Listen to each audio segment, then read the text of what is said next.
everyone, and welcome to another deep dive. Today, we're going to be delving into the world of money psychology. Oh, yeah? We've got Morgan Housel's The Psychology of Money, and we're going to be taking excerpts from it. Very cool. Our mission today is to kind of uncover all those hidden forces that are shaping our financial decisions. Right. And I think we're going to find that there are a lot more than we realize. I think you're right. Yeah. You know, it's really cool how this book dives into those kind of often overlooked factors. Yeah. Like our emotions, our biases, and, sometimes even just plain old luck. Yeah. All have a huge role in shaping our financial lives. Exactly. And it's not always about, being a financial whiz or having, that secret formula or something. Exactly. Housel actually kicks things off with a story that kind of throws a wrench in our typical assumptions about wealth. Okay. And that's the story of Ronald Reed. Ronald Reed.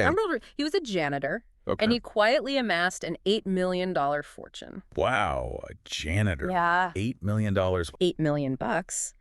And Housel contrasts that story with the story of Richard Fuscone. Okay. So Richard Fuscone was a Harvard MBA. Oh, wow. So he's like the opposite end of the spectrum. Yeah, you would think, right? Yeah. Like on paper, this guy had it all. He had the education, he had the connections. A high-paying job. Yeah, exactly. But he ends up declaring bankruptcy. Wow. So it's this powerful juxtaposition that really challenges our ideas about what it takes to be wealthy. It really does, because, you would think, Harvard MBA, high-flying lifestyle. Yeah. You'd think that would be the path to wealth. Yeah, it turns out it was Reed the janitor. Right. Who understood those less glamorous but ultimately more powerful principles of building wealth. It's really like the tortoise and the hare. Yeah. Yes. But for finance, Red understood the power of patience and discipline. Totally. And just thinking long-term, he invested consistently over time. Yeah. In solid companies. Let compounding do its magic. Compounding is key. Absolutely. Yeah. And Fuscone, on the other hand, chased those short-term gains. Right. Fell prey to lifestyle inflation. Of course, yeah. And ultimately derailed his financial progress. It's a stark reminder that financial success isn't always about brilliance. Yeah. Or even, having a ton of money to start with. Okay. It's really about making smart choices consistently over time. Absolutely. Yeah.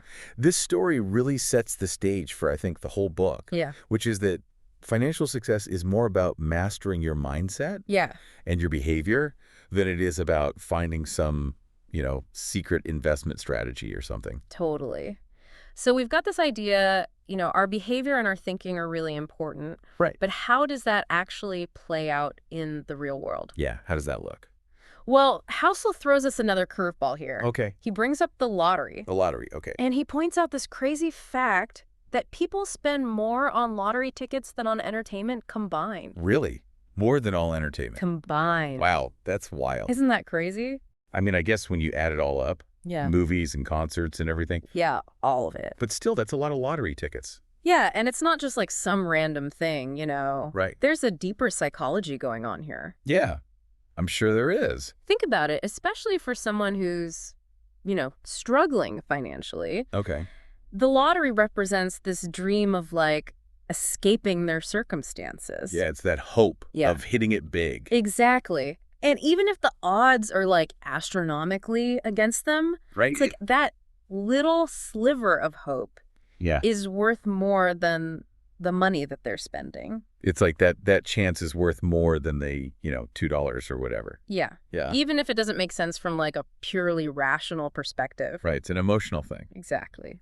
And it's interesting because Housel isn't pointing this out to judge people. Yeah. He's using it to illustrate how our emotions and our personal circumstances really influence our financial decisions. Right. They're all tied together. Yeah. And what might seem totally irrational from the outside can actually make perfect sense when viewed through the lens of someone's, lived experience. Totally. Their own personal context. Exactly. And that kind of brings us to another interesting point from the book. Okay. The role of luck.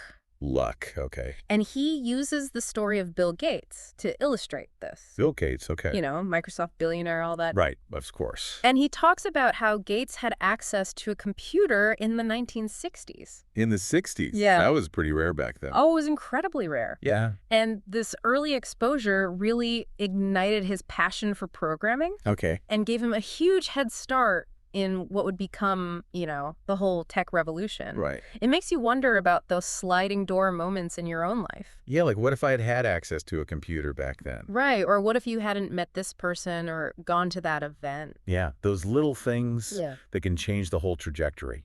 It's a humbling reminder that while hard work and talent are definitely important, Of course. there's this element of chance that we can't ignore. It's like that saying, you make your own luck, but you also need some luck to make your own luck. Yeah, exactly. And, that leads us to another big idea in the book. Okay. And that's the importance of defining enough. Enough. And Housel tells this great anecdote about Kurt Vonnegut. Oh, the author. Yeah, having dinner with a billionaire. Okay. And this billionaire made more money in a single day than Vonnegut had earned from Catch-22 in its entire history. That's incredible. It's a stark contrast, right? Yeah. And it highlights this danger of constantly comparing yourself to others. Right, especially when it comes to wealth. Yeah, because there will always be someone richer. Oh, always. Someone who seems to have it all. Right, someone who's doing better than you. And this comparison can create this never-ending cycle of wanting more. Yeah, you're never satisfied. And it can lead to dissatisfaction and even reckless decisions. It's like that hedonic treadmill. Yes, exactly. You keep running and running, but you never actually get anywhere. You never actually get ahead. Wow. And so Housel brings up this really crucial question. Okay. What does enough actually look like for you? That is a good question. It's a question that goes beyond just finances. Right. It speaks to this deeper sense of, contentment and fulfillment in life. Yeah, like what actually makes you happy. Exactly. And defining what enough means allows you to set those clear goals. Okay. Appreciate what you have. Yeah. And focus on the things that truly matter beyond, just material possessions. So like an antidote to that keeping up with the Joneses mentality. Exactly. Which can lead us down this path of, financial stress and unhappiness. Right, because you're always chasing something you're never going to catch. Yeah, exactly. So we've talked about how our behavior and thinking matter. Right. We've talked about the role of luck. Yes. And the importance of defining enough. Yes. But what about actually navigating the world of investing? Yeah, that's where the rubber meets the road. Right, because that's where a lot of the anxiety and confusion around money comes from. It can be pretty intimidating. Yeah, for sure. And Housel uses this great analogy to explain market volatility. Market volatility. Which I think is really relatable. He compares it to buying a car. Okay, buying a car, how so? So you can opt for a new car, right? Okay. High returns, but it comes with high volatility. Okay, so it's like a riskier investment. Exactly. Or you can go for a used car. Right. Lower returns. Yeah. But also less volatility. Okay, so it's more stable, but maybe not as much growth potential. Right. And then, of course, there's the option of trying to steal a car. Steal a car. Which is like seeking those returns without accepting any risk. Okay, so that's like the get-rich-quick scheme. Exactly. It's a brilliant way to frame, that trade-off between risk and return. It really is, because there's always a trade-off. Always a trade-off. There's no free lunch. No free lunch. It helps us understand that there's no free lunch in investing. Right. There's always a price to pay, whether it's that volatility, lower returns, or taking on too much risk. Exactly. And just like choosing a car, it's about finding the right fit for your own needs. Your budget. Yeah, your risk tolerance. Totally. And speaking of risk, let's talk about this concept that I think we can all relate to. Right. The illusion of control. Oh, yeah, that's a good one. Housel contrasts this incredible precision of NASA's New Horizons spacecraft reaching Pluto. Wow. Like, they planned this journey with mind-blowing accuracy. Yeah, they had to. Yeah. I mean, it's Pluto we're talking about. Millions of miles away. Crazy.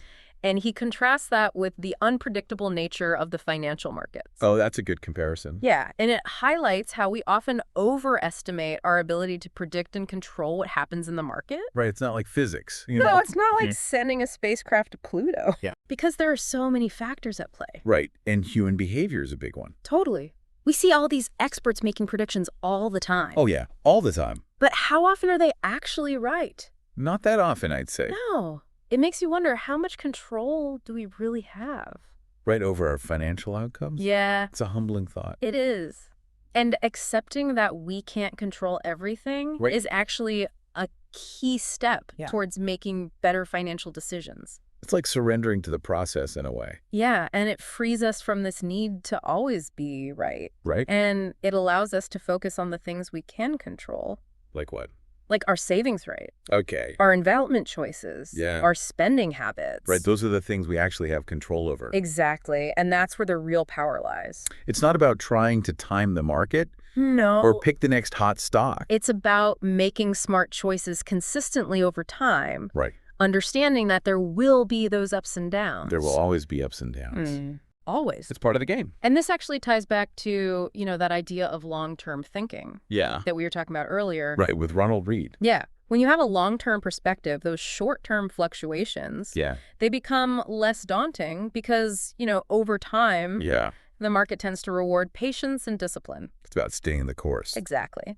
Now, speaking of long-term trends, Housel dives into this other really interesting aspect of human psychology. Right. And it's our attraction to pessimism. Pessimism, okay. It's like we're drawn to those negative stories. It's like moths to a flame. Like moths to a flame. Yeah.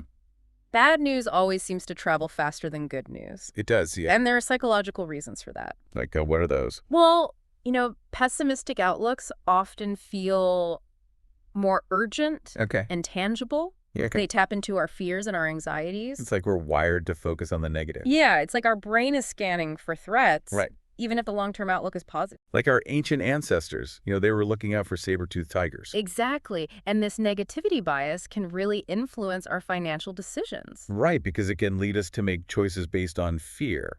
Yes. Rather than rational analysis. Exactly. So how do we overcome this negativity bias and make more balanced financial decisions? That's the question, isn't it? Yeah. And, it's about being aware of this tendency. Okay. And actively seeking out diverse perspectives. Yeah, so not just listening to the doom and gloom. Right. It's about getting the full picture. Yeah. And making decisions based on, a balanced assessment. It's like getting a second opinion from a doctor.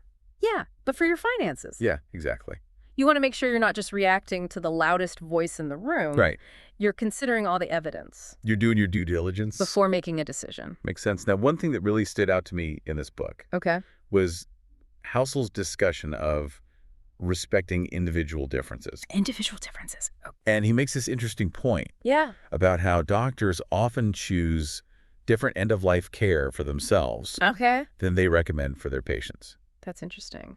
What's the connection there? Well, he uses this analogy to show how, while there are some universal truths when it comes to money, individuals also have different values and priorities. Yeah.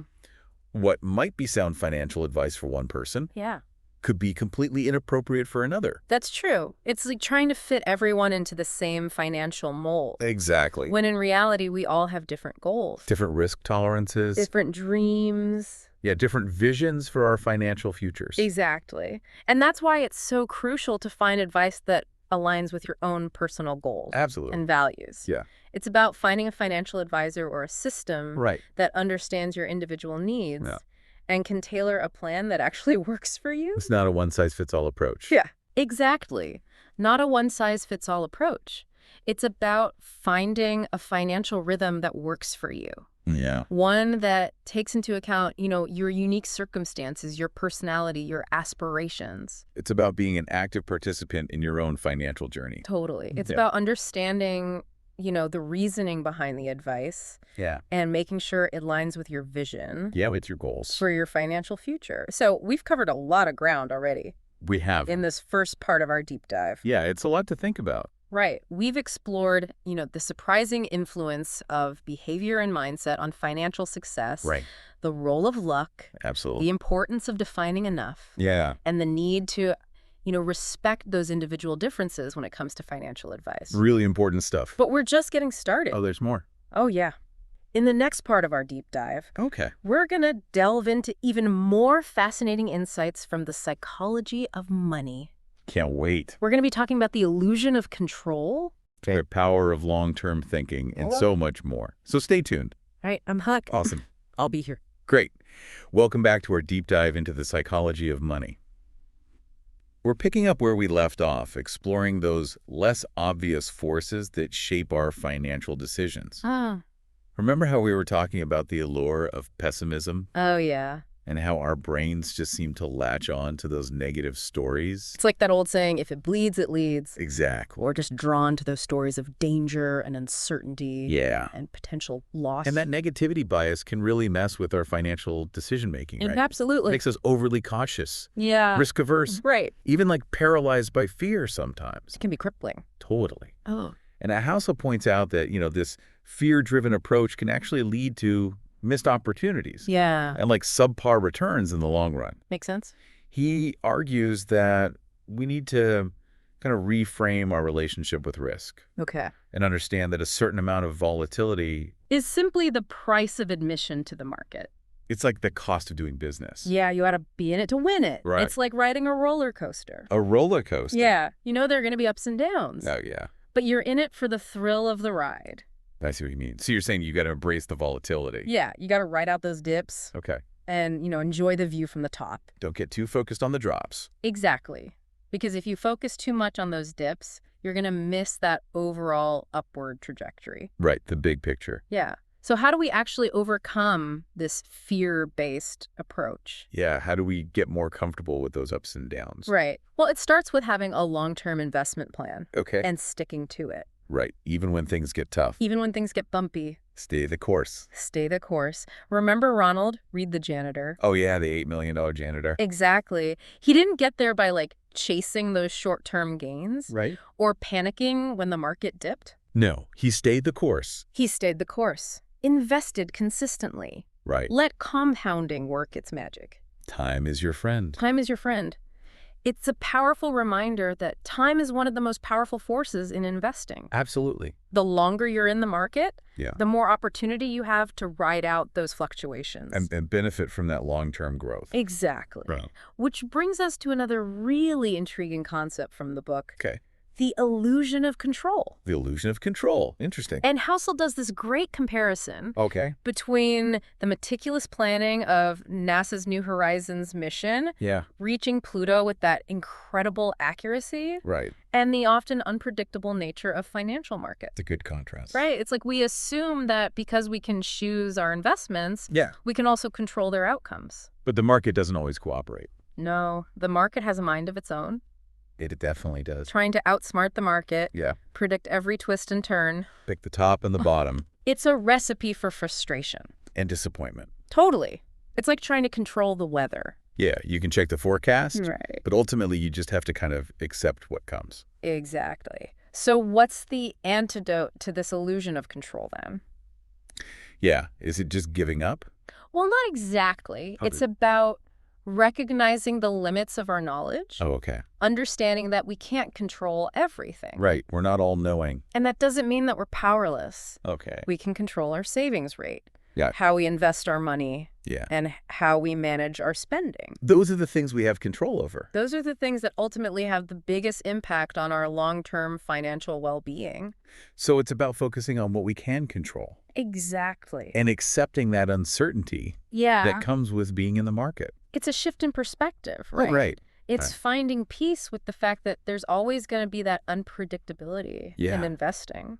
And maybe even embracing it a little bit. Yeah. Yeah. And that can actually make the journey a lot less stressful. It takes the pressure off. It does.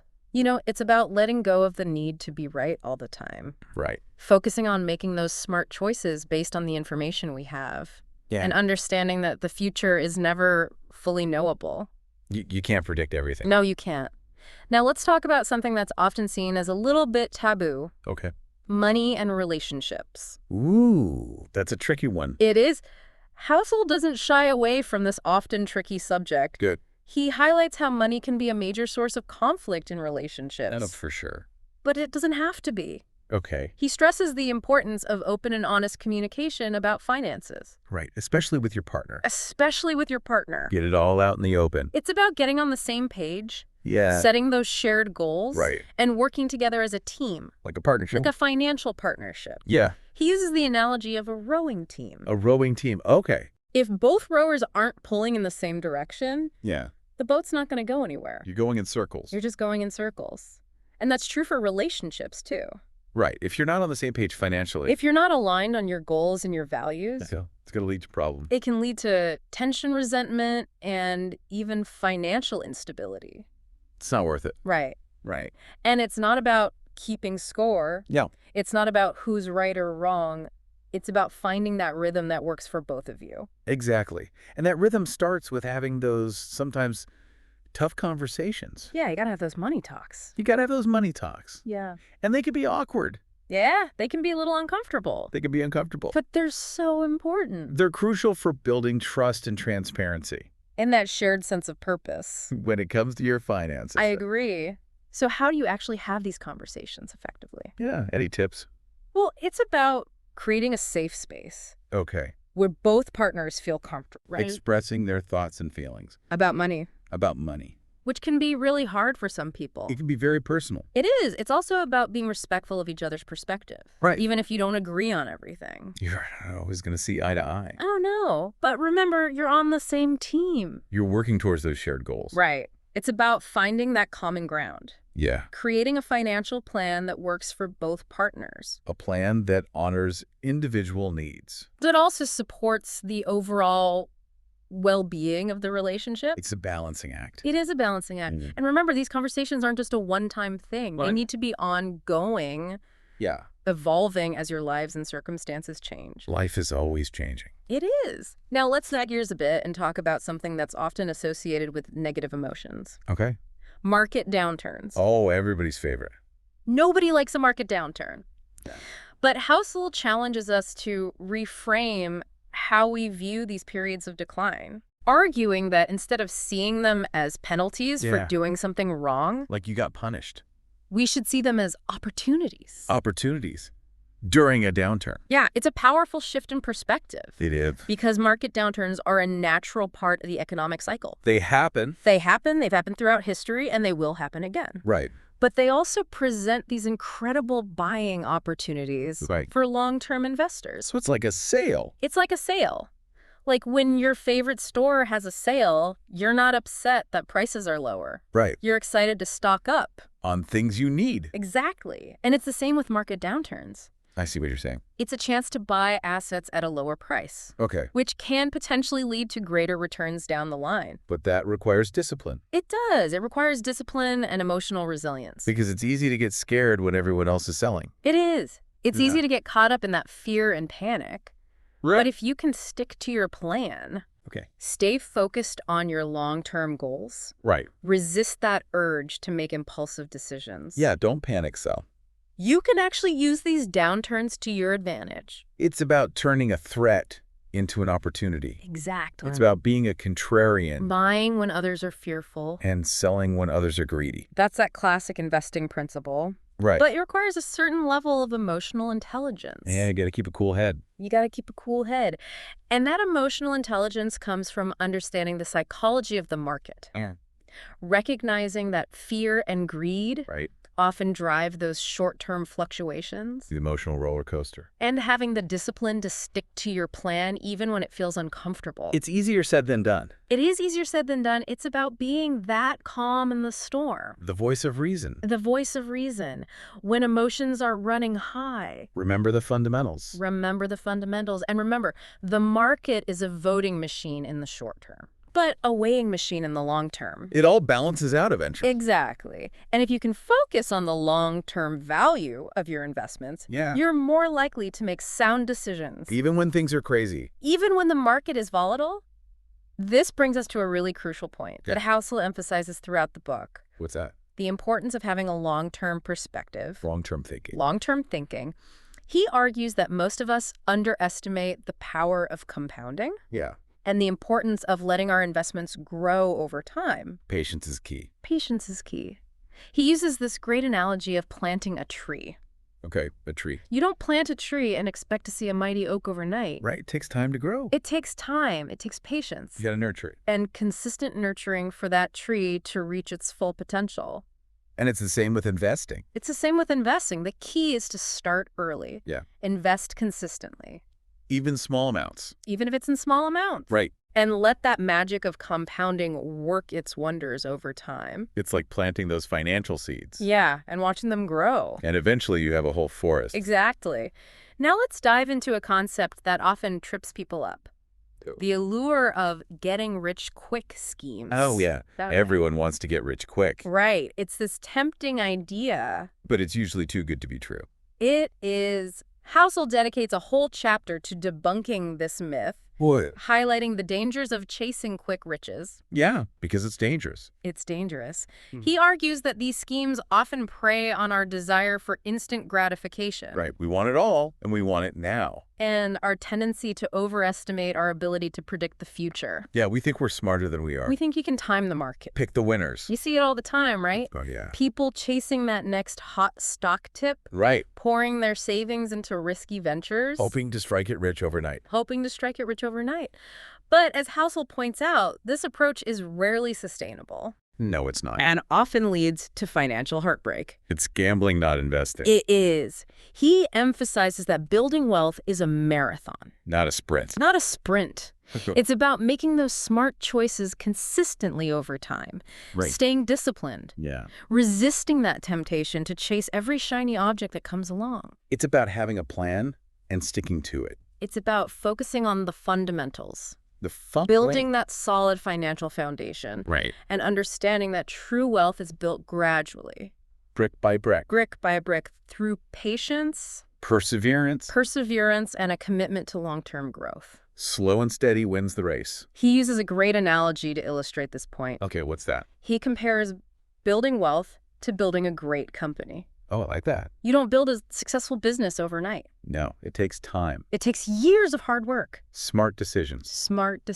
A lot of effort. A relentless focus on creating value. And it's the same with building wealth. It's about creating a system. Yeah. Developing good habits. Right. Making choices that align with your long-term goals. Even when those choices aren't exciting. Even when they're not glamorous or exciting. Yeah. He encourages readers to shift their mindset from getting rich quick to getting rich slow. Rich slow, I like that. It's about embracing the journey. Yeah. Focusing on the process. Right. Understanding that true wealth is built over time. Through consistent effort. And smart decision-making. It's a marathon, not a sprint. Exactly. Now let's talk about something that's often overlooked in the pursuit of wealth. Okay. The importance of generosity. Okay. Housel argues that giving back to others is not just a moral imperative, but it's also a key ingredient to a truly fulfilling life. It's about more than just money. He challenges that notion that wealth is solely about personal accumulation and encourages readers to consider the broader impact their financial resources can have. Yeah, like how can you use your wealth to make a difference? Exactly. He shares stories of people who've used their wealth to make a positive difference in the world. Like what kinds of things? From funding important causes to supporting their communities in really meaningful ways. That's awesome. It is.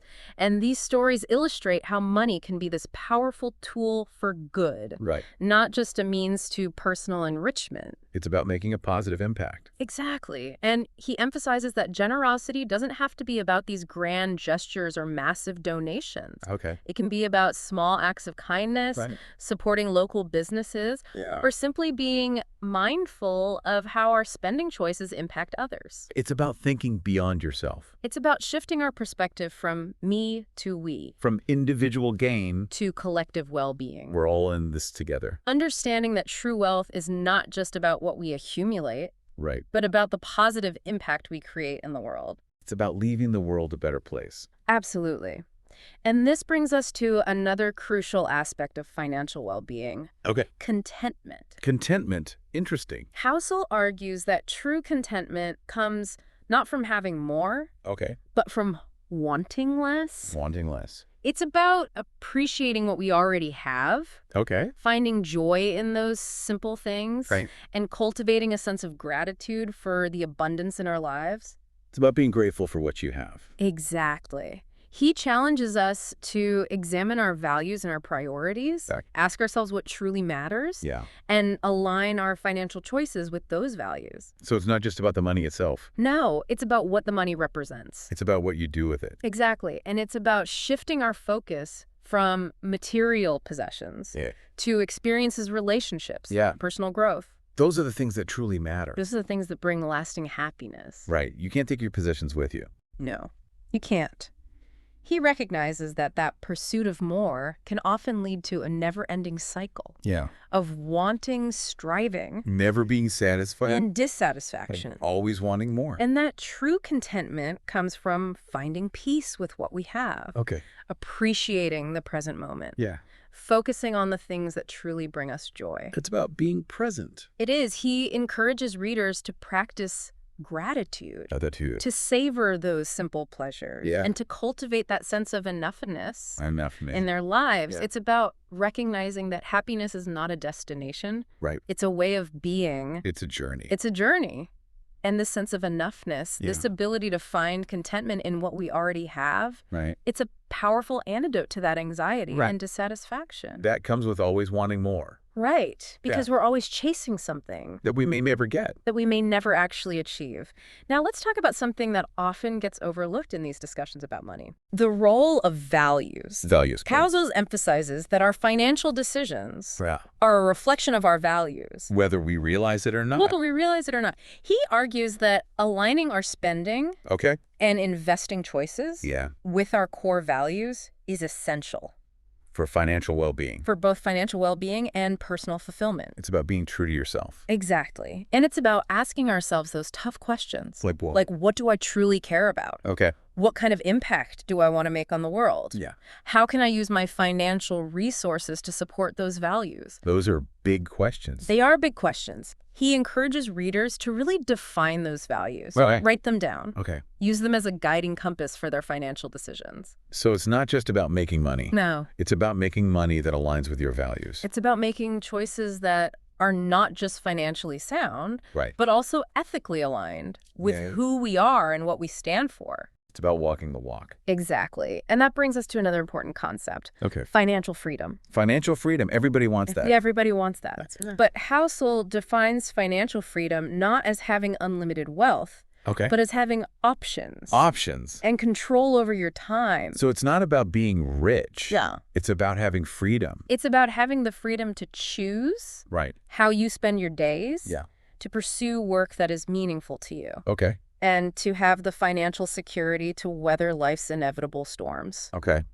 So you can ride out those downturns. You can ride out those downturns without panicking. Exactly. It's about creating a life where money serves you. Okay. Rather than you serving money. So you're in control. You're in the driver's seat. I like that. And it's about using money as a tool to achieve your goals and live a life that's aligned with your values. It's a means to an end. Exactly. It's about creating a life where you have the freedom to choose, the freedom to explore, and to live on your own terms. That's the dream. So we've explored the power of long-term thinking, the importance of generosity, the pursuit of contentment, the role of values, and the quest for financial freedom. A lot of good stuff. A lot of good stuff.